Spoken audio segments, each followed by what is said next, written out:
E aí, gente, como é que a gente divide as etapas da farmacocinética?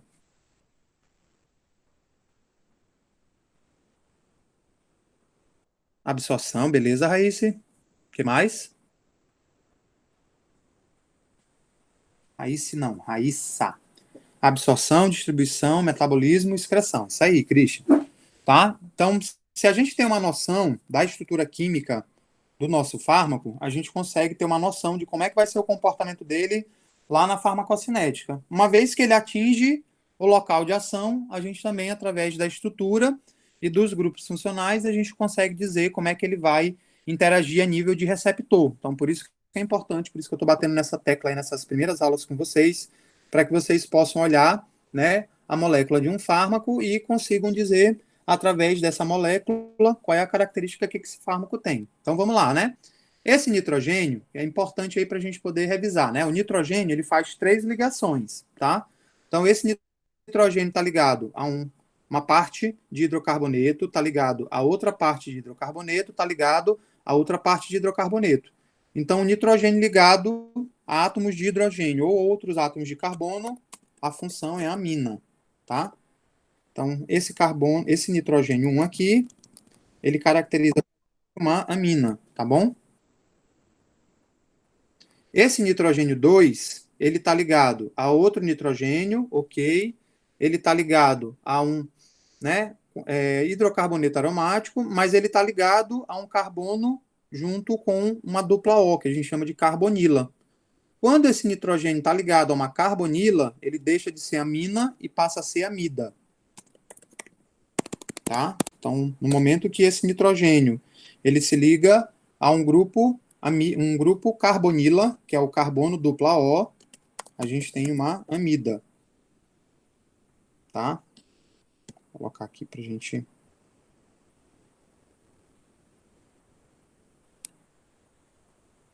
ficar organizado aí. Então, aqui a gente tem uma amida.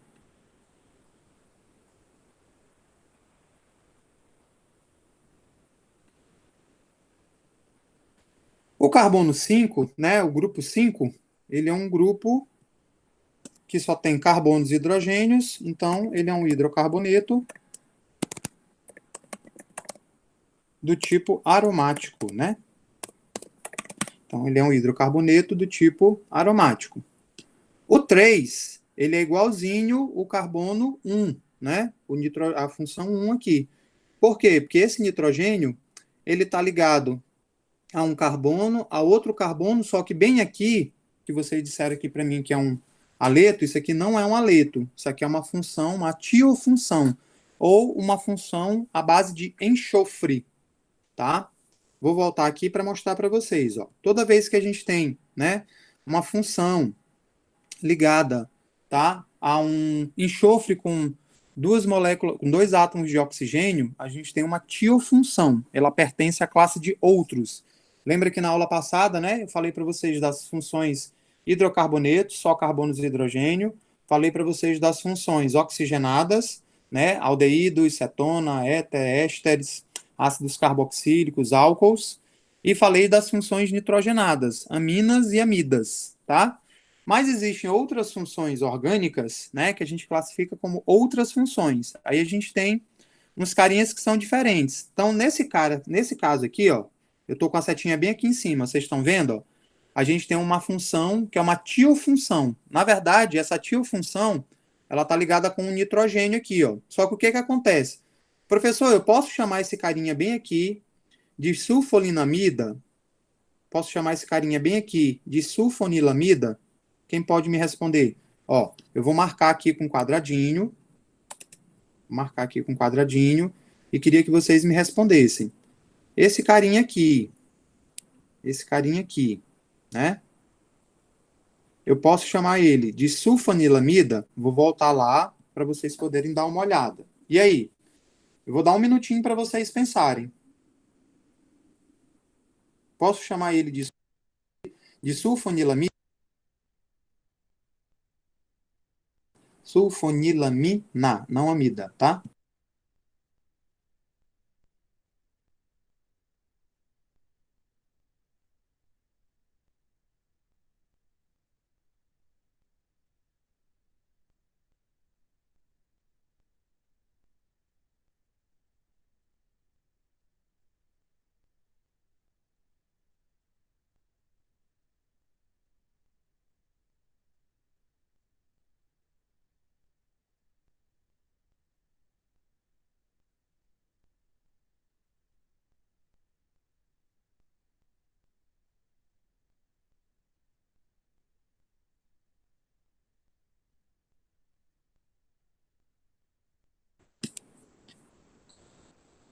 E aí, eu posso chamar esse cara aqui de sulfonilamida? Sulfonilamina. Quase não sai. E aí, alguém pode me dizer sim ou não?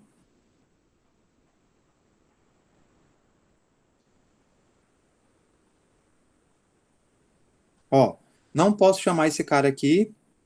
Isso, Daniela, exatamente, né? Não posso chamar ele de sulfonilamina, exatamente porque para poder ser a sulfonilamina, a primeira coisa, o enxofre, ele precisaria estar ligado com apenas dois oxigênios, e nesse caso aqui, ele está ligado com três oxigênios, mais um cátion da família 1A, que é o sódio.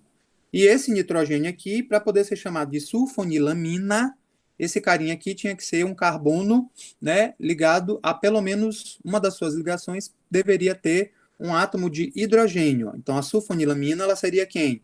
O nitrogênio ligado diretamente ao enxofre, o enxofre lá com dois oxigênios, mas esse nitrogênio ele obrigatoriamente ele precisaria estar ligado, né? Vou dar um zoom aqui para vocês para facilitar, quem não estiver enxergando, tá?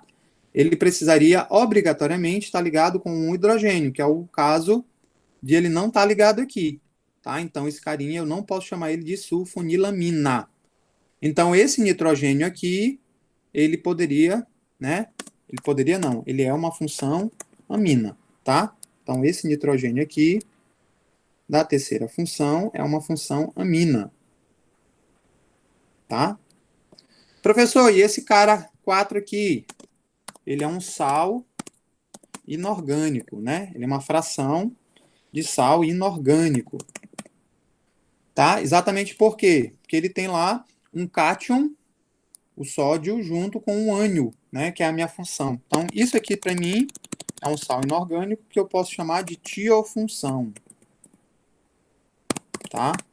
Ele seria, para mim, uma tiofunção, ou seja, uma função que tem na composição o enxofre, tá? Então, ele seria, para mim, uma tiofunção.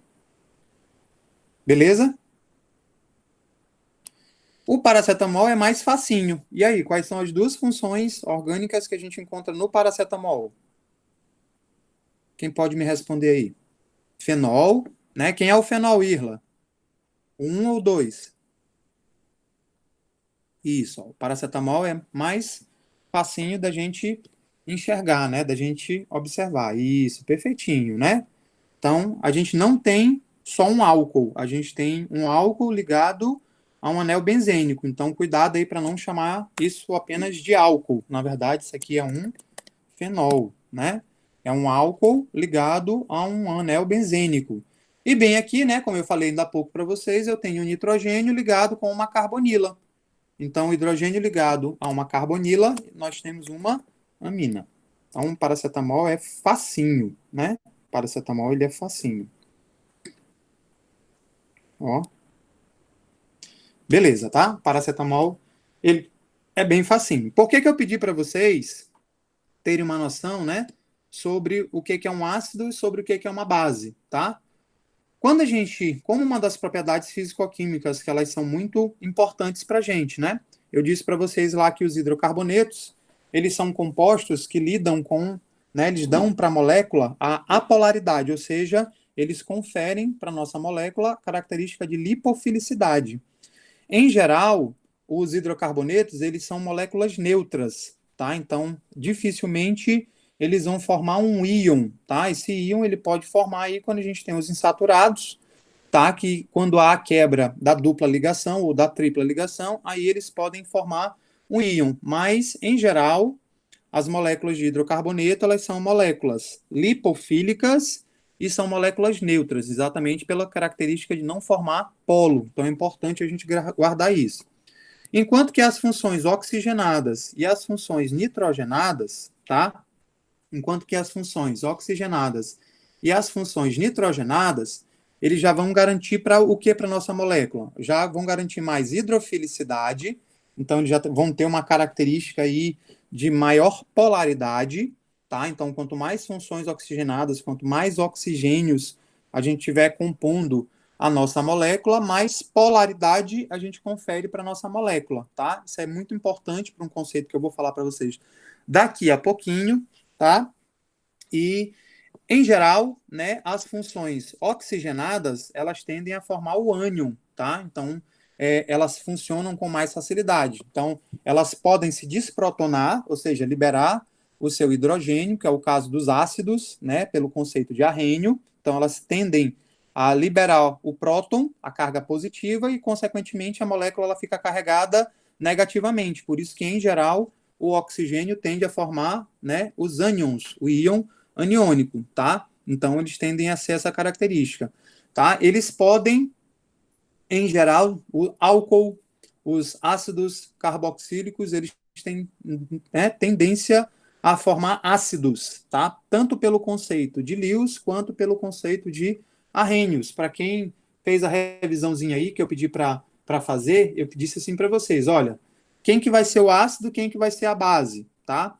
O ácido, para o conceito de Arrhenius, é aquele cara que libera o hidrogênio, ou seja, ele se desprotona, tá? Então ele libera uma carga positiva, consequentemente ele guarda o elétron daquele átomo e fica carregado negativamente. Então ele tende a formar o ânion, tá? Enquanto que as aminas, tá? As funções nitrogenadas, as aminas, elas, apesar de ser lá o nitrogênio, um carinha da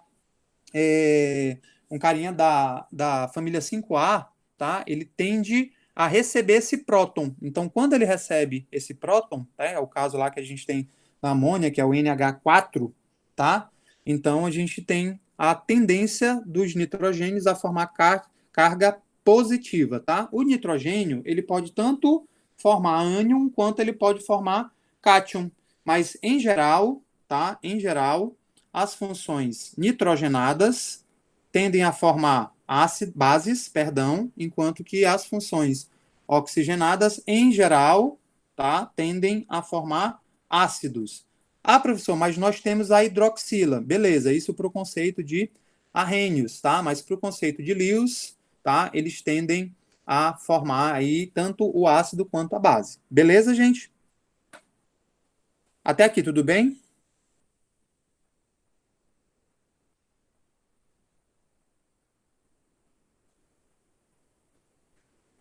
Por que que é importante, né? Por que que é importante aí, durante essa questão da revisãozinha que eu estou falando para vocês, de propriedades físico-químicas, tá? Como que surgiu, né? Como é que surgiu para a gente a química farmacêutica? Antes, eu falei para vocês que todos os nossos medicamentos, né? Todos os nossos, abre aspas, remédios, eles vinham de onde? Qual era a principal fonte de tratamento que o homem utilizava? Quem pode me responder aí? Qual é a principal fonte de tratamento? Isso, né? As plantas, as ervas, né? Então, a gente tinha aí os nossos fármacos. Em geral, a grande maioria deles, até hoje, acaba sendo assim.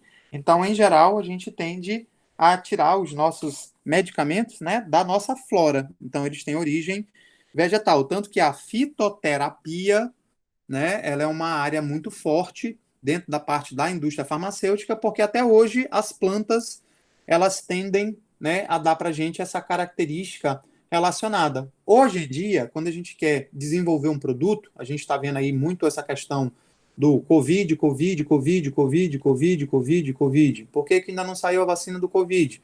Porque ele é um produto que está em fase de desenvolvimento. A gente vai ver isso daqui a pouquinho, tá? O desenvolvimento, ele passa por etapas. Por que que a gente tem essa questão hoje relacionada às nossas etapas, tá? Lá no passado, a gente não conhecia a molécula das nossas substâncias. Então, a gente sabia que as substâncias elas funcionavam porque as substâncias eram testadas em seres vivos, né? Em animais, em seres humanos, e através da experimentação, né, do acerto e do erro, a gente conseguia dizer se uma determinada substância, se uma determinada planta, se uma determinada parte de um animal, se um determinado mineral, ele servia ou não. Então, a nossa descoberta ela era meio que empírica. Então, era muito aquela questão relacionada à tentativa e erro. Hoje em dia, o negócio é diferente, né? Hoje em dia, quando a gente desenvolve, a gente tem o que a gente chama de planejamento racional de fármacos. Na próxima aula, a gente vai ver como é que são as formas que a gente tem de descobrir fármacos, tá? Então, vocês perceberam aí que eu mudei o termo, né? Eu saí da questão dos remédios e eu passei a falar para vocês de fármaco. Exatamente por quê? Durante o desenvolvimento de uma substância, a gente passa por etapas. E a etapa mais importante que a gente tem, tá? Exatamente, é descobrir Quem dentro daquela mistura de substâncias, isso se a gente estiver lidando aí com fármacos de origem natural ou animal, dentro daquela mistura de substâncias, quem é, né, a substância que traz para a gente o, de fato, efeito terapêutico. Vou mostrar para vocês uma aqui que é polêmica, né? Muita gente aí fala das questões relacionadas, tá? Por exemplo, todos vocês aí eu acho que conhecem maconha, não conhecem? Acho que todos vocês conhecem a droga maconha, né? Por muito tempo, a maconha ela ficou marginalizada, né? Por muito tempo, a maconha ela ficou marginalizada, exatamente por quê? Porque lá na questão relacionada à maconha, ela era utilizada como uma droga de abuso, uma droga, né, de caráter recreacional. Então, o que que acontece? Quando a gente pensa aí nas questões relacionadas, né, à maconha, a gente pensa muito no ativo dela que a gente chama de tetrahidrocanabidiol. O que é o tetrahidrocanabidiol, professor? Ele é uma molécula que foi retirada lá da folha da maconha, tá? Então, eu vou colocar aqui para vocês, tá? Deixa eu colocar um slide. Então, a maconha tem uma substância psicoativa que chama tetrahidrocanabidiol, né? Que são os chamados THCs. Por exemplo, né? Vou mostrar aqui, vou ampliar, depois eu volto para ela. Se eu perguntasse assim para vocês, o canabidiol, se eu perguntar para vocês quais são as funções orgânicas que a gente encontra no THC, quem poderia me dizer? Quais são as funções orgânicas que a gente encontra no THC, que é a substância psicoativa que tem lá na folhinha da maconha? Hidrocarboneto, beleza. O que mais?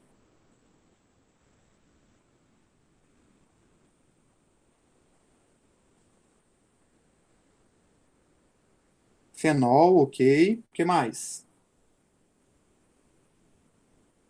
Essa molécula aqui está errada.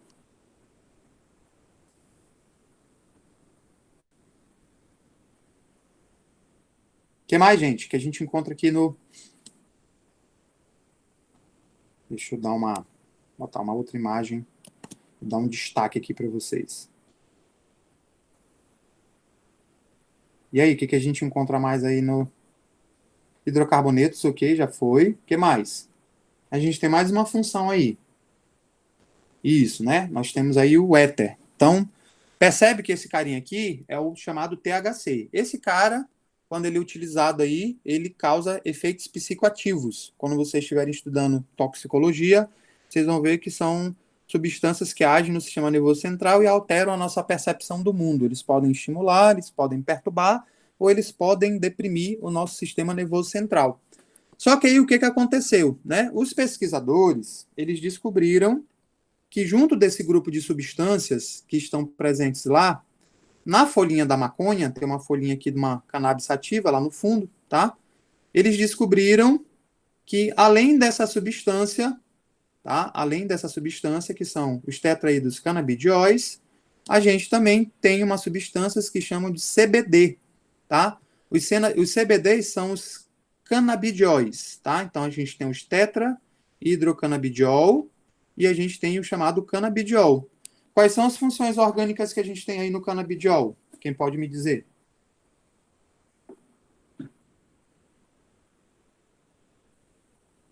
Quais são as funções orgânicas que a gente encontra aí no canabidiol?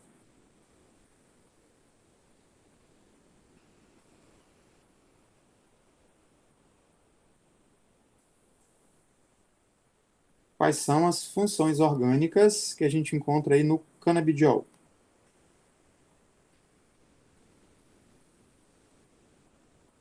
Hidrocarbonetos, beleza. Fenol.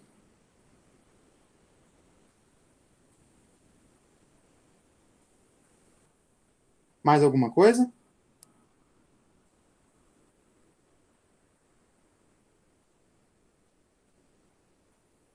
Então, se vocês observarem aí, né, na estrutura, vocês vão ver aí que os canabidióis, eles têm várias substâncias envolvidas, tem várias substâncias envolvidas. Uma delas, né, uma delas é psicoativa, ou seja, uma substância que causa efeito sobre o sistema nervoso central, pode causar dependência, e a outra delas é utilizada aí no tratamento, né, de distúrbios que a gente tem aí, que vão desde o câncer, né, a pessoas com doenças neurológicas, tá? Então é muito importante a gente observar, ó, as moléculas elas são praticamente idênticas, tem pequenas diferenças. Professor, como é que foi descoberto isso? Fazendo, né? Como é que eu sei que o canabidiol ele é terapêutico e o tetraidrocanabidiol ele é uma substância tóxica? Conhecendo o que a gente chama de estrutura da nossa molécula. Então o que que acontece? Lá no século XX, a gente começou a desenvolver as nossas tecnologias, tá? Então, com o desenvolvimento das nossas tecnologias, entre elas tecnologias analíticas, como a espectroscopia de infravermelho, a ressonância magnética nuclear, o espectro de massa, tá? A própria cromatografia para separação das substâncias, a gente começou a sair do mundo do empirismo, né, tentativa e erro, e a gente começou a descobrir que determinadas moléculas elas eram capazes de agir em determinadas partes do corpo. Então, com o desenvolvimento da tecnologia, a gente começou a desenvolver, tá? E a conhecer moléculas, e a partir do conhecimento da estrutura dessas moléculas, a gente conseguiu fazer a predição de como que essas moléculas elas funcionavam no nosso organismo. Então, quando a gente vai fazer desenvolvimento de um novo produto, né, principalmente os produtos que envolvem princípios ativos, fármacos, tá? A primeira parte do nosso desenvolvimento é descobrir quem é a molécula ativa daquele fármaco. Exatamente porque na folha ou no metabólito produzido por um animal, como por exemplo a abelha produz o própolis, né? Algumas aranhas e cobras produzem o veneno. Quando a gente descobre, por exemplo, a gente tem o caso aí do captopril. Vocês sabem de onde é que o captopril veio? Vocês sabem de onde é que o captopril veio?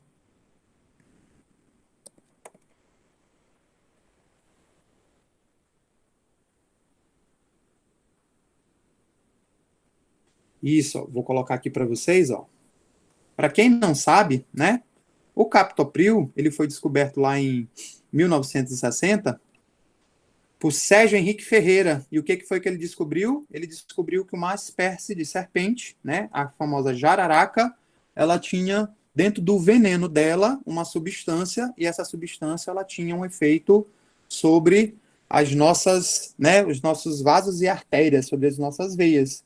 Então, o que eles descobriram? Eles descobriram aí que o captopril, que era uma substância presente no veneno de uma serpente, tá? Ele era capaz de agir como antihipertensível. Tá? Então, esse antihipertensivo, está aqui a moléculazinha do captopril, ele foi descoberto exatamente na mistura de um veneno. Ou seja, o homem ele começou a descobrir que dentro lá dos produtos produzidos, tanto por animais quanto por plantas, existiam moléculas, e essas moléculas sozinhas, elas eram capazes, né, de desenvolver efeitos farmacológicos na gente. Então, a química medicinal, ela passou a se tornar importante, de fato, uma ciência importante a partir do século XX, com o desenvolvimento das metodologias de análise. Então, por isso que eu, no começo da aula, eu perguntei para vocês, o que é um fármaco? Vamos lá, gente, o que é um fármaco? E aí, o que é um fármaco?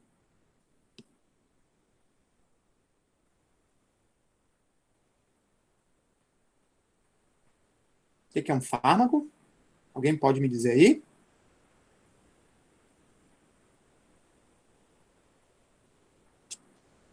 Bora lá, gente. Falei no começo, a gente falou aí no comecinho da aula o que é um fármaco.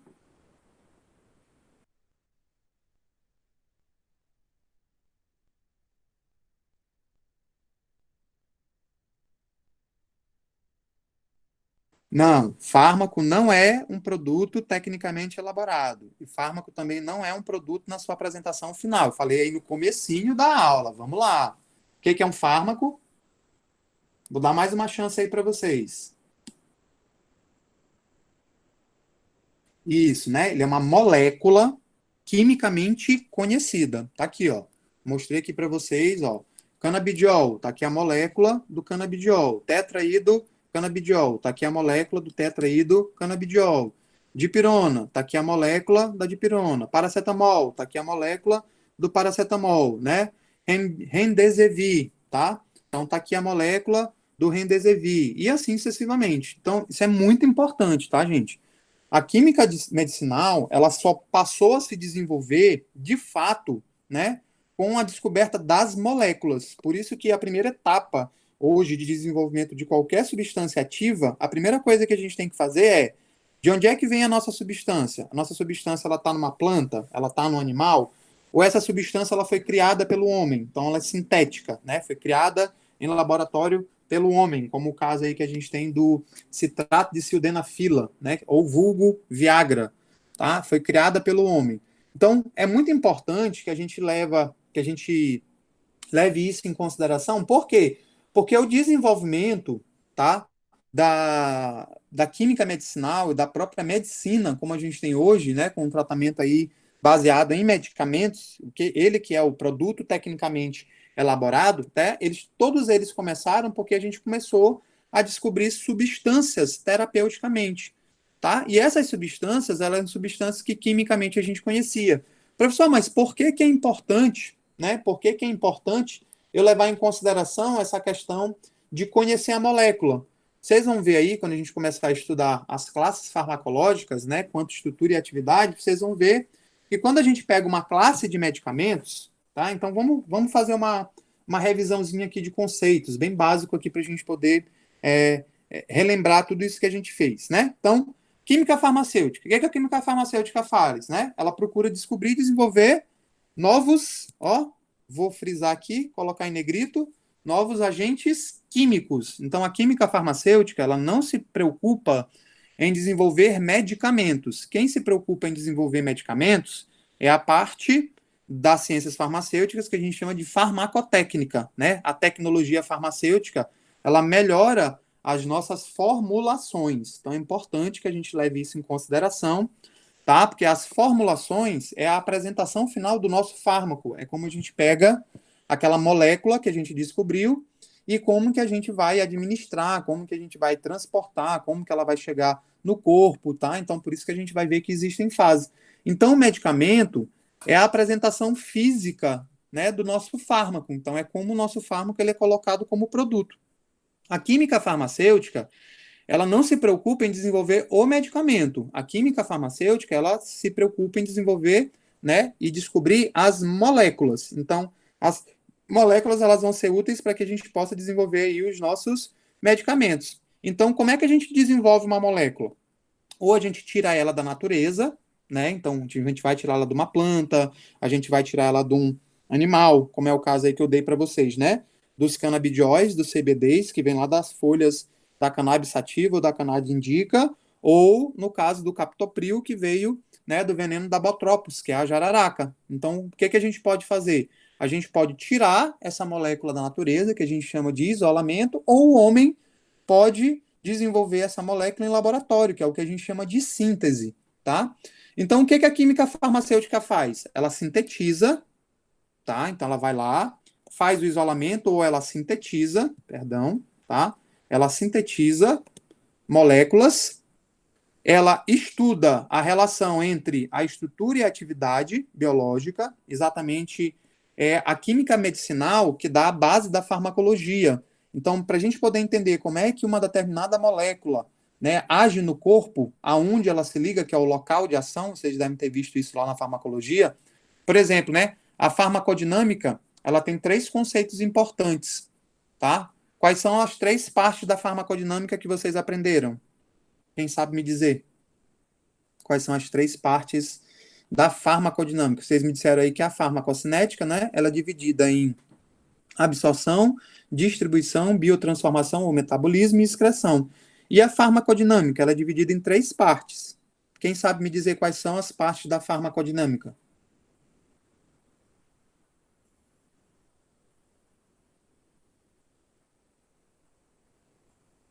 Umba, umba, umba, umba, umba, umba. E aí, gente, quais são as três partes da farmacodinâmica?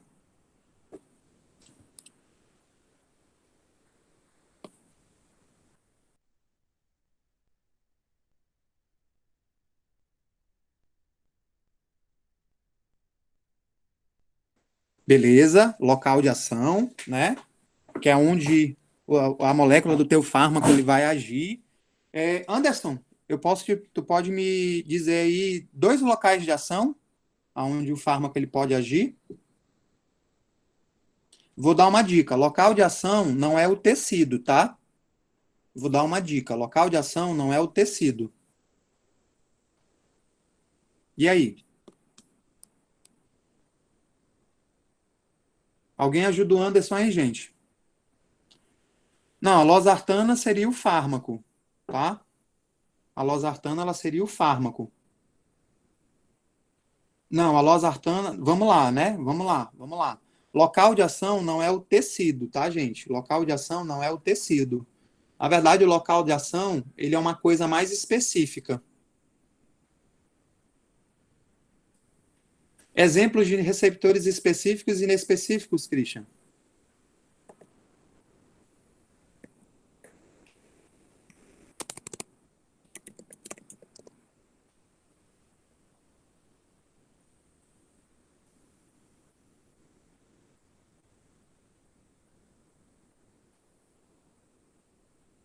E aí? Exemplos de receptores específicos e inespecíficos.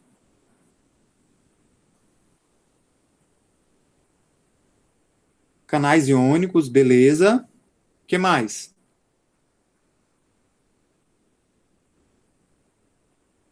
Enzimas, beleza, perfeitinho, tá? Então, ó, cuidado aí, porque o local de ação é a nível celular, tá, gente? Então, ela pode se ligar a uma proteína plasmática, ela pode se ligar a uma proteína na parede celular, ela pode se ligar a um canal, ela pode se ligar a uma enzima. Então, o local de ação é onde ela age. Então, ela age a nível de proteína da membrana celular. Ah, ela age a nível de enzima. Ah, ela age a nível de canais iônicos, tá? Então, isso é o que a gente chama de local de ação, tá? Então, é importante aí a gente relembrar essa questão relacionada à farmacodinâmica, porque quando a gente está falando aqui de estudo de relação estrutura-atividade, a gente tem que saber, né, o local de ação, ou seja, onde é que, quando eu vou desenvolver o meu medicamento, né, primeiro eu preciso desenvolver quem? Eu preciso desenvolver a molécula. Pronto, desenvolvi a molécula. Eu tirei ela da natureza, tá? Ou tirei ela, tá? Mas aí, quando tu me diz que a civastatina age, né, nas placas de ateroma, tá? Tu tá me dizendo que é o mecanismo, tá? Então existe uma diferença entre local de ação, o local de ação pode ser uma proteína, o local de ação pode ser uma enzima, o local de ação pode ser um canal, tá? Então, como que ele age? Ele vai lá nas placas de ateroma e evitam que essas placas elas se acumulem e, consequentemente, forme o impedimento, né, a obstrução de um vaso ou de uma artéria. Aí seria a questão relacionada ao que a gente chama de mecanismo de ação. Por isso que lá na farmacodinâmica, vocês vão aprender, né? Local de ação, vocês aprendem local de ação, vocês aprendem mecanismo de ação e vocês aprendem efeitos, tá? Então, cuidado aí na hora de fazer essa correlação entre a farmacodinâmica e a farmacocinética para poder entender que, a nível de farmacocinética, né, a gente está preocupado em dizer aonde que ela vai, aonde que ela vai agir, tá? Então, toda vez que a gente diz assim, onde é que é o local de ação de um determinado fármaco, a gente quer saber especificamente se ele age a nível enzimático, a gente quer saber especificamente se ele age a nível, né, de proteínas, a gente quer saber se ele age especificamente a nível de canais e assim sucessivamente, tá? Então, isso é muito importante que a gente leve isso em consideração na hora que a gente está estudando. Então, vocês aprenderam que os fármacos, de maneira geral, né, eles podem ter ação específica ou ação inespecífica, ou mecanismo específico e mecanismo inespecífico. Falei para vocês lá no início da nossa disciplina que os fármacos que agem por mecanismo inespecífico, por ação inespecífica, o efeito deles acontece, né, pelas suas propriedades físico-químicas. Ou eles alteram o pH, ou eles saturam lá uma célula, despolariza uma membrana, enquanto que os fármacos específicos, eles já agem, né, interagindo com uma enzima, interagindo com uma proteína, interagindo com um canal iônico e assim sucessivamente, tá? E essa interação, ela vai depender da sua estrutura. Então, por isso que eu estou batendo muito nesse conceito hoje para vocês, que fármaco é uma substância quimicamente definida. Porque quando existem várias formas da gente desenvolver um fármaco. Ou a gente descobre alguma coisa nova, em geral a descoberta dessa coisa nova vem da natureza, né? Na próxima aula a gente vai ver como é que a gente desenvolve uma nova substância.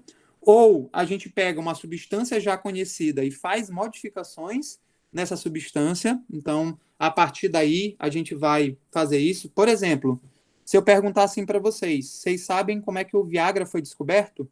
Se trata se deu na fila, vocês sabem como é que ele foi descoberto?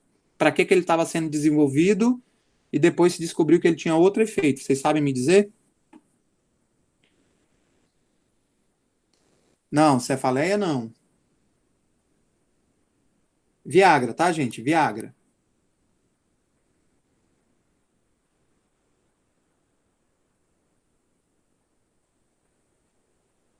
Alguém saberia me dizer?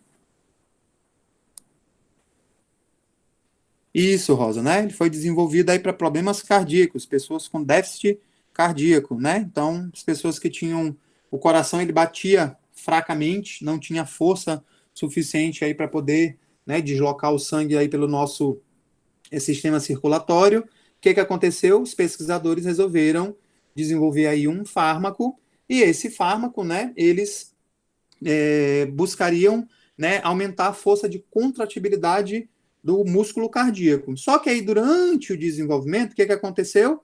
Ele pegou, né, ele foi lá e, durante o processo de desenvolvimento clínico, o que, que se descobriu?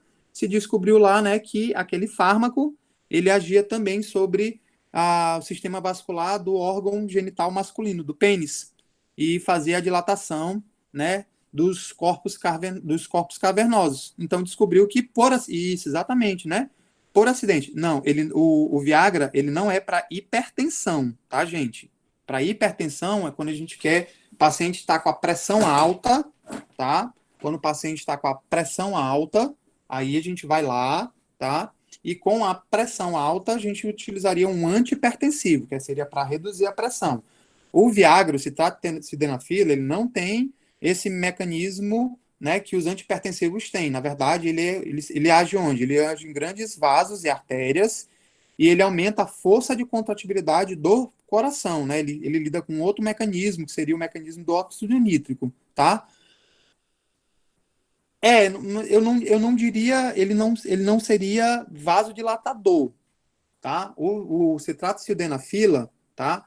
Na verdade, ele aumenta a força de contratibilidade do músculo cardíaco. Ele faz com que o coração bata mais forte, tá? Então, não é que ele tem uma ação vasodilatadora, mas ele não é um vasodilatador. Ele foi desenvolvido para dar força para o coração bater, tá? Então, vou colocar aqui para vocês, ó, tá? Vou colocar aqui para vocês, para ficar mais fácil para vocês entenderem. Isso é um mecanismo, tá? Cadê ele?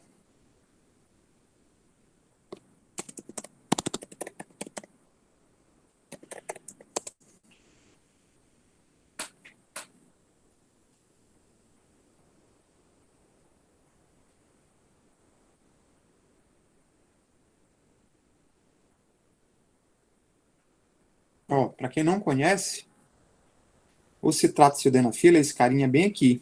Se eu perguntar para vocês, né, quais seriam as funções orgânicas aí que a gente encontra no Viagra? Questão de prova.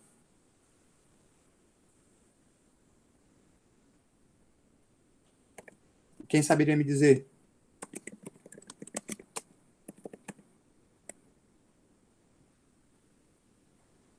Hidrocarbonetos. O que mais?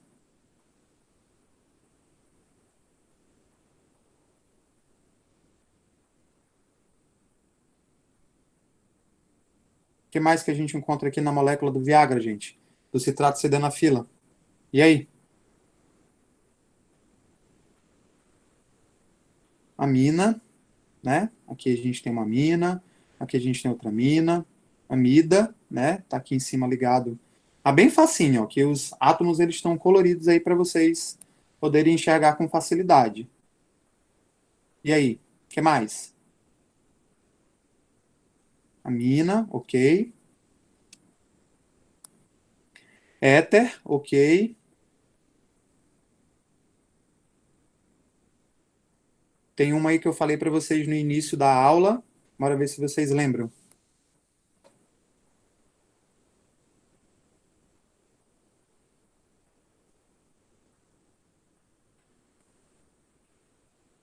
Uma tiofunção, né? Aqui a gente tem uma exceção. Aqui a gente tem a função sulfanilamida, a mina, sulfanilamina, tá? Esse carinha aqui, ele não precisa obrigatoriamente estar ligado com o hidrogênio, porque ele está dentro do anel, tá? Mas esse nitrogênio ligado com essa tiofunção, né, esse SO2, ele forma para a gente a função sulfanilamina. Vou trazer de novo aqui para vocês, eu vou bater bastante. Sulfanilamina. Estão vendo aqui, ó? Então, o carinha lá, ele pode estar ligado sem problema. O nitrogênio aqui, ele está ligado com outro carbono. Aí, nesse caso aqui, pode. Tá? Então, seria uma sulfanilamina. Beleza? Então, ó, o Viagra, ele foi uma molécula, tanto que o Viagra, ele fez, em 2018, 20 anos, tá? Ele já é uma molécula aí bem conhecida já está há bastante tempo no mercado, tá? Então, tem, se não me engano, são 20 anos, 2018, 2017, alguma coisa assim, tá? Então, ele foi descoberto por acidente. A Pfizer, que é a dona, né, foi a dona da patente dele, ela que é a dona do medicamento de referência, ela estava lá na linha de desenvolvimento, né, na área de pesquisa e desenvolvimento dela, campeão de venda, exatamente, mas ele foi um negócio que a gente chama de inovação tecnológica, né? Ele veio como resolver um problema, né, que era o terror dos homens, né, do homem broxar. Então, tipo assim, o homem não está muito preocupado, às vezes, em desenvolver a cura para doenças que a gente tem, por exemplo, doenças de caráter epidemiológico, né? Tipo AIDS, tipo leishmaniose, né? São doenças de caráter epidemiológico e o homem não está muito preocupado, por quê?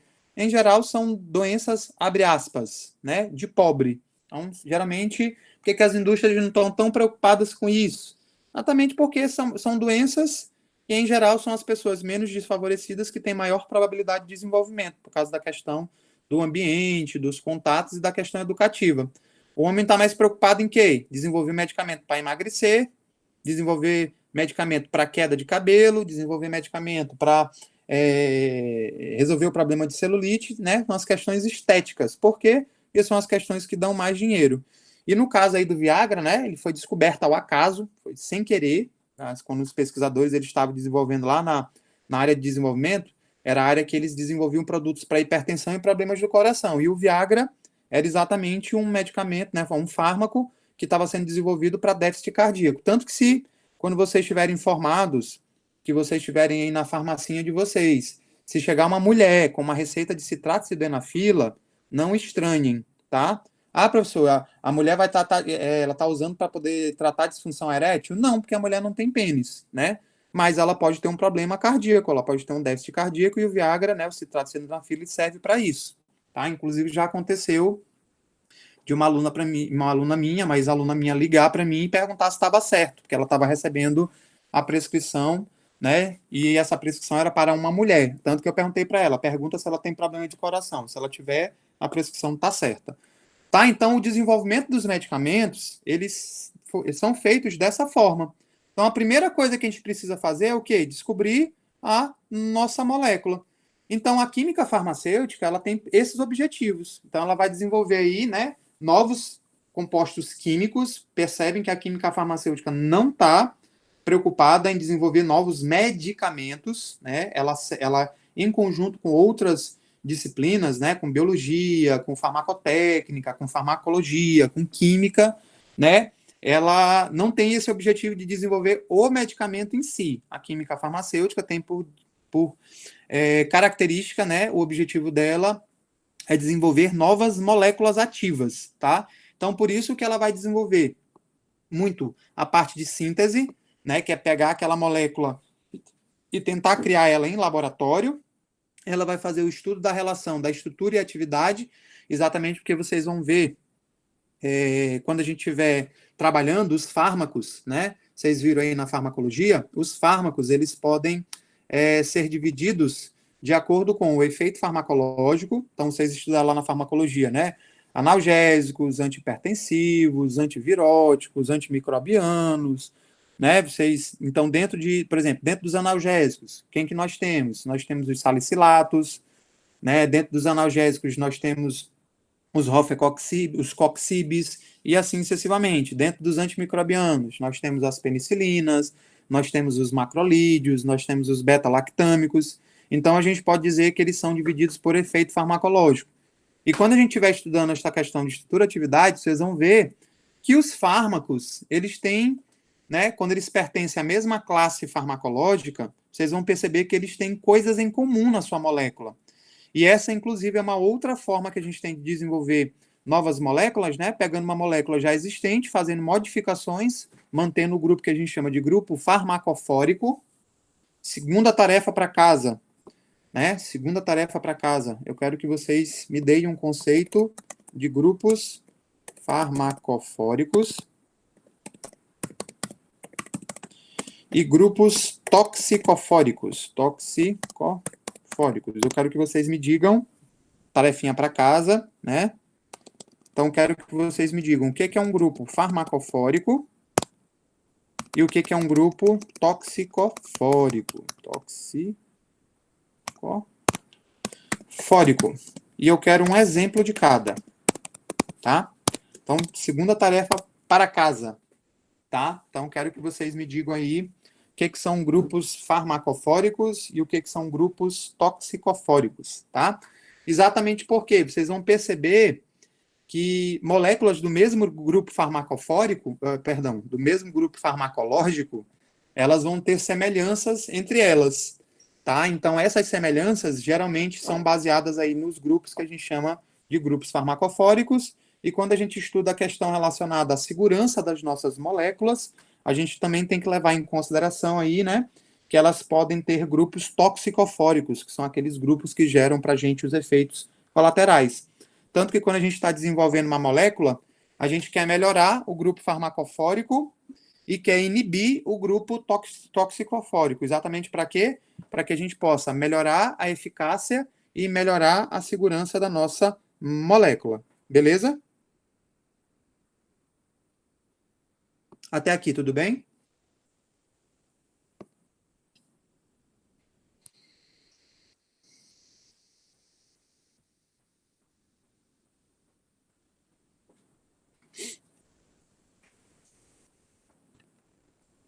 Então, né, como é que a química medicinal, como é que ela se desenvolveu? Vou mostrar para vocês alguns aspectos históricos que elas são importantes. Esse carinha aqui, chama Paul Ehrlich, né, ele foi Prêmio Nobel de Medicina em 1908, a gente pode dizer que ele seria o pai da química farmacêutica moderna, tá? Exatamente porque o Paul Ehrlich, quando o grande problema que tinha lá na Europa, né, a doença que assolava o mundo na Europa era a sífilis, tá? E o que acontece? A sífilis não existia um tratamento para ela, tanto que se vocês forem dar uma lida aí na questão relacionada ao histórico, né, vocês vão observar aí que a sífilis, né, que é causada aí pelo Treponema pallidum, a forma de tratamento pela sífilis era uma forma assim meio maluca, mas era o que eles tinham na época e era o que eles achavam que funcionava. Como é que era feito o tratamento da sífilis? Você pegava lá o paciente, colocava dentro de uma cabine e inoculava nessa cabine, né, gases à base de mercúrio. Tá? A gente, por exemplo, sabe hoje que o mercúrio, né, ele é uma substância que ele é tóxica para a gente. Então, era mais ou menos assim, né? Ou tu morria, né, da sífilis, que matava, ou tu morria pelo tratamento, que eles não sabiam, né? O homem ainda não tinha esse estudo aí sobre a ação das substâncias tóxicas, o que era a substância, como é que ela agia no corpo. Então, a gente acaba que a gente utilizou por muito tempo substâncias, seria mais ou menos isso, né, Amanda? Ou morria, né? Os mais sortudos, que tinham aí um organismo mais resistente, conseguiu sobreviver. Mas, né, a grande maioria, tanto aí que o que estava devastando aí a questão relacionada aí à Europa na época, né, principalmente ali na Inglaterra, era exatamente a sífilis. Ela seria equivalente à sífilis lá no século XIX, no século XX. Ela foi equivalente aí para o mundo como a AIDS foi no começo da descoberta da AIDS, né? A AIDS matou muita gente. Hoje a gente tem tratamento, as pessoas elas vivem com uma qualidade de vida boa, né, se elas fizerem os tratamentos, se elas descobrirem a doença logo no início. Tá? Então, o que que o Paul Ehrlich ele falou? O Paul Ehrlich ele criou um conceito, tá, muito importante hoje para a gente, para a química medicinal, que ele dizia assim, né? Ele criou um conceito, vou colocar aqui esse conceito para a gente, tá? Ele criou um conceito, vou colocar esse conceito aqui para a gente, tá? Então, histórico. Ele criou aí para a gente, histórico, um conceito. Histórico, né? Ele criou o conceito que a gente chama de Magic Bullet. Magic Bullet, traduzindo ao pé da letra, né, seria a bala mágica. Tá? A tradução aí do inglês da Magic Bullet para a gente seria a bala mágica. Mas o que é que o Paul Ehrlich, né? Ele pensou aí em questão relacionada a a Magic Bullet, né? Com essa questão aí relacionada ao tratamento da sífilis e etc e tal, ele disse assim: deve existir, né? Qual o problema? O que ele queria tratar? O que ele queria? Qual era a solução que ele queria tratar? Ele queria, né? Fazer um tratamento que fosse eficaz para tratar uma doença. Então ele foi lá e disse assim: olha, eu preciso tratar a sífilis, então deve existir uma forma, tá? Então deve existir uma forma de eu tratar essa doença, né? Não existe um tratamento específico, como eu falei para vocês aí, né? O paciente ele era colocado aí numa câmara para respirar vapores de mercúrio, né? E o tratamento ele era bem cruel, tá? E se você for parar para pensar, né? Como a Amanda brincou, ou você morria ou você morria, né? Então, muitos dos pacientes eles tinham lá paradas cardíacas, eles eram asfixiados, o mercúrio, né, em grandes, quando a gente está exposto a grande concentração de vapores de mercúrio, a gente tem o processo de desidratação, fora o envenenamento pelo próprio mercúrio, né, perda de cabelo, entre outros fatores relacionados. Então, o que, que foi que aconteceu? O Paul Ehrlich, né, ele foi um pesquisador que ele disse assim, né, a gente estava desenvolvendo, conhecendo as questões relacionadas às moléculas, então a gente já começava a ter métodos analíticos e começava a ter, tanto que o Hofmann, né, foi o cara que fez a síntese de um produto natural chamado aí de ácido acetil salicílico. Então, ele descobriu lá que tinha uma planta chamada Salix alba, e essa planta, ela desenvolvia um ativo, né, chamado de ácido salicílico. E ele descobriu que fazendo pequenas modificações do ácido salicílico, né, acetilando ele, uma síntese bem simples, tanto que a gente vai fazer essa síntese no laboratório, a gente vai fazer algumas sínteses nas nossas aulas práticas. Ele descobriu que um dos primeiros analgésicos, né, tanto que o ácido acetil salicílico, ele é utilizado até hoje, tem quase 200 anos o ácido acetil salicílico. Então a gente começou, né, a desenvolver as tecnologias e a partir daí a gente começou a observar, né, que certas moléculas elas tinham propriedades terapêuticas. Então o que que o Paul Ehrlich o que que ele pensou? Ele pensou assim: "Ah, eu preciso tratar uma doença. Só que para eu poder tratar essa doença, tem muitos efeitos colaterais com o tratamento que a gente tem hoje. O tratamento ele não funciona, o paciente pode morrer do tratamento, o tratamento é cruel. Então, o que é que ele pensou? Ele pensou que deveria existir uma substância, tá? Essa uma substância, tá? Ela podia. Gente, só um minutinho aqui, deixa eu só atender a professora Kaline, um minuto.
Tá? Então, o que que o Paul Ehrlich ele pensou? Então, deve existir uma única substância, né? Então, deve existir uma única substância. Essa substância, ela deve tratar uma doença, então deve existir uma substância. Essa substância, ela deve tratar uma doença de forma específica, doença de forma específica, né? Específica, sendo que ela vai ser 100% eficaz, ou seja, ela vai funcionar eficaz, tá? Ela vai ser 100% eficaz e ela não pode apresentar efeitos colaterais, ou seja, 0% de efeitos colaterais. Então, esse pensamento, né, ele tinha, que era o que é chamada a Magic Bullet, tá? Então, a Magic Bullet foi o primeiro pensamento que o Paul Ehrlich teve, tanto que ele é considerado aí um dos pais da química medicinal moderna, exatamente porque o que ele estava pensando? Ele estava pensando exatamente no conceito de fármaco que a gente tem hoje. Então, uma substância capaz de tratar uma doença com eficácia e segurança, tá? Essa substância, ela tem que ser quimicamente conhecida, por isso que eu tenho batido tanto nessa tecla com vocês, fármaco, substância quimicamente conhecida. Tanto que no desenvolvimento dos nossos produtos hoje, tá? A primeira etapa para o nosso desenvolvimento dos nossos produtos é exatamente o quê? A primeira etapa é desenvolver, né? E conhecer, vou mostrar aqui novamente para vocês, a primeira etapa, ela é exatamente o quê? A caracterização química da nossa molécula. Trouxe para vocês aqui vários esquemas, ó. Eu vou aumentar eles aqui, peguei vários esquemas de vários laboratórios, ó. Então, a primeira coisa, né, antes da gente entrar aí nas fases de testes dos nossos ensaios pré-clínicos e clínicos, ou seja, antes de testar em organismos vivos, a primeira coisa que a gente precisa fazer é o quê? É caracterizar a nossa molécula. Então, primeiro a gente vai ver quem é essa molécula, como é que ela, qual é a estrutura dela, quais são os grupos funcionais, quais são as suas propriedades físico-químicas, tá? Porque a partir do conhecimento dessa molécula, a partir, né, do conhecimento dessa molécula, é que a gente pode pensar em utilizar ela para iniciar o nosso trabalho e a nossa experimentação com organismos vivos. Então, a gente no desenvolvimento de um produto, a gente diz que o produto, né, ele passa por 4 etapas. A gente diz que ele passa pela fase pré-clínica, onde a fase pré-clínica a gente descobre a molécula, faz, né, os testes iniciais, os estudos bioquímicos, testes em células, em tecidos, e depois a gente inicia o teste em animais, e só depois que a gente, né, conclui essa fase pré-clínica é que a gente passa a ter a fase clínica, né, que é a fase de desenvolvimento em que a gente vai testar o nosso produto em seres humanos. E a fase clínica ela é dividida em 3 fases, né? A fase 1, a fase 2 e a fase 3. Na próxima aula a gente vai ver aí com detalhes o que a gente faz em cada fase. Mas, basicamente, foi o Paul Ehrlich, né, exatamente com essa ideia dele de deve existir uma substância que trate de forma específica uma doença, exatamente porque a preocupação lá na Europa era com esse carinha aqui, com a sífilis, tá? Que era uma doença que estava lá matando muita gente. Na verdade, a Europa, aí entre o século XVIII, né, e o século XX, tiveram muitas doenças que assolaram a Europa, gripe espanhola, peste, sífilis, né, então tuberculose. Então tudo isso começou a ser combatido de forma mais eficaz quando o homem ele começou a perceber que existiam substâncias, tá? E essas substâncias, elas faziam o quê? Elas eram capazes de realizar o tratamento ou capazes de combater essas doenças. A grande revolução, historicamente, que a gente tem, né, com a questão da química medicinal, é o desenvolvimento dos antibióticos, tá? Eles foram, tá? Então, a descoberta dos antibióticos. Vocês sabem me dizer qual foi o primeiro antibiótico descoberto? Vocês sabem me dizer? Isso, foi a penicilina, né? Então, a gente inicia o que a gente chama de quimioterapia. Aí, professor, mas quimioterapia não é aquela terapia que a gente faz para pessoas que estão com câncer? Sim, também. Mas a quimioterapia é exatamente o quê? Ela é o uso de substâncias químicas para o tratamento de doenças. Então, o grande impulso da quimioterapia que a gente tem hoje, ou né, medicina alopática, que é a partir de substâncias aí sintetizadas, substâncias isoladas, né, substâncias modificadas pelo homem, ela começou com a descoberta dos antibióticos. Professor, mas por que a descoberta dos antibióticos ela foi tão importante para a gente? Simplesmente a expectativa de vida lá no século XX, né? A expectativa de vida lá no século XX era de aproximadamente 45 anos. Então, uma pessoa, quando ela nascia, a expectativa de vida, ou seja, o tempo médio que as pessoas viviam, era de aproximadamente 45 anos. Tá? Com a descoberta, né? Com a descoberta expectativa, tá?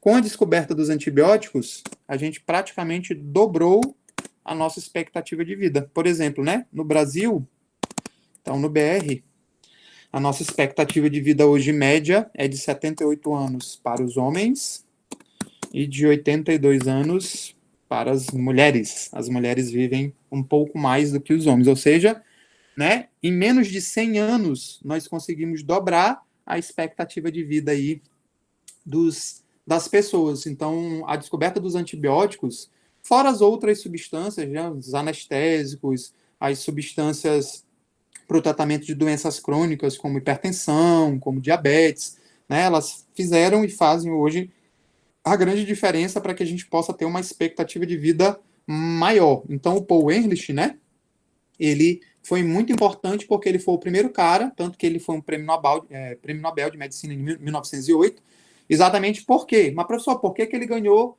o prêmio Nobel? Exatamente porque ele foi o carinha que fez a primeira síntese de uma molécula, né? O nome dessa molécula, eles partiram aí, tem uma molécula chamada de atoxil, vou mostrar aqui para vocês, ó. Então, o Salvarsan, ele pegou aí 2 moléculas de anilina, né?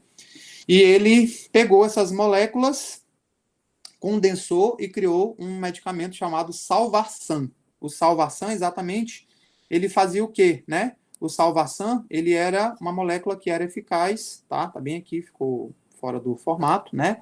Ele fez a modificação e criou o chamado Atoxil. Só, mas como é que o Paul Ehrlich, né? Como é que o Paul Ehrlich, ele descobriu a questão relacionada aí ao nome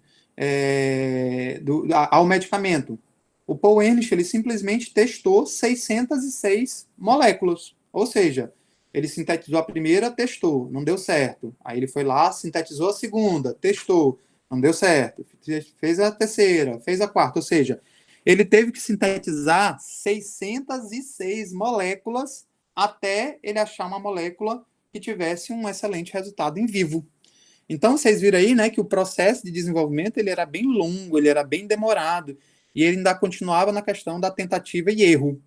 E exatamente, né, tanto que ele ganhou o prêmio Nobel por isso aí, exatamente porque ele encontrou aí uma molécula que era capaz de combater a sífilis, tá? Mas a grande diferença que a gente tem hoje aí nas questões relacionadas aí aos nossos, a nossa quimioterapia, ao uso aí das substâncias de forma terapêutica, né, é exatamente a questão dos antibióticos. Então, Fleming nem foi o carinha que ganhou lá o Prêmio Nobel de Medicina exatamente quando ele descobriu lá a penicilina, tá? Então, a gente até brinca que a penicilina foi descoberta por um erro do estagiário, né? Estava fazendo a cultura ali de Escherichia coli, aí o estagiário deixou a porta da estufa aberta, aí ela contaminou e cresceu fungo nas placas de Petri, né? Então, todo mundo brinca aí que, na verdade, não foram eles, né? Então, o que aconteceu?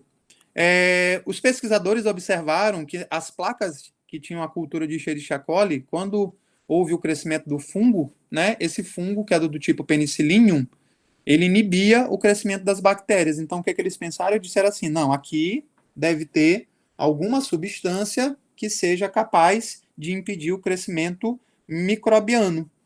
E eles foram lá, né, tanto que a penicilina, ela foi extremamente importante.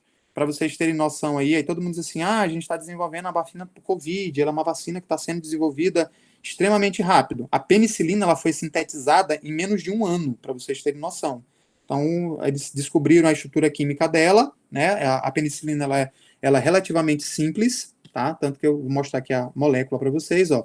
a penicilina, ela quimicamente, ela é bem simples.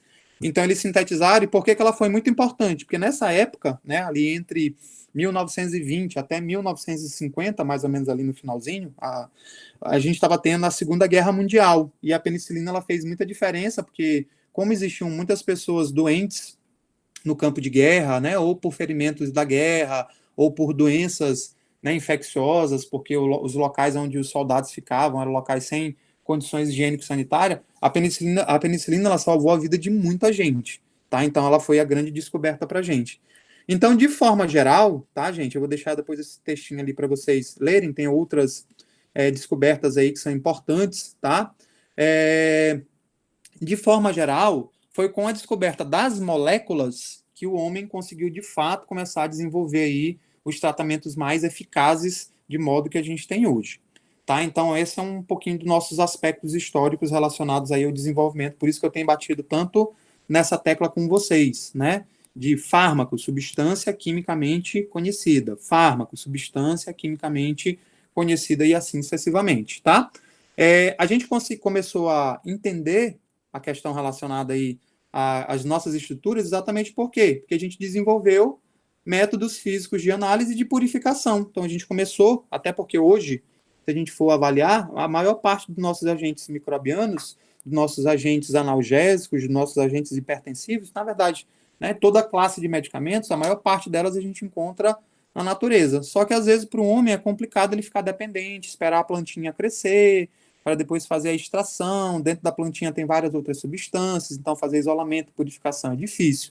Então o homem ele tenta, em geral, quando ele conhece uma molécula, ele tenta montar essa molécula no laboratório, que é a síntese. Por isso que a química medicinal ela também se preocupa com esse processo de síntese, tá?